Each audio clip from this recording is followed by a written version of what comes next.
ఇక్కడ సమస్య చూసారుగా, ఇదంతా అవసరమా మీకు? చలమయ్య, నీకు 5 ఆడపిల్లలున్నారు. రేపు అధికారి కాబోతున్నావు, మాతో ఎందుకు పగబెట్టుకుంటావు? ఇలా చూడు, ఒక మంచి స్నేహితుడుగా నీకు అవకాశం ఇస్తున్నాను.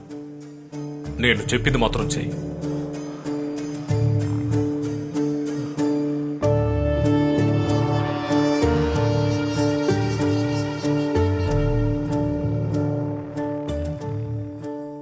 నువ్వు అనుకునేది ఏది ఇక్కడ జరగదురా నాన్న.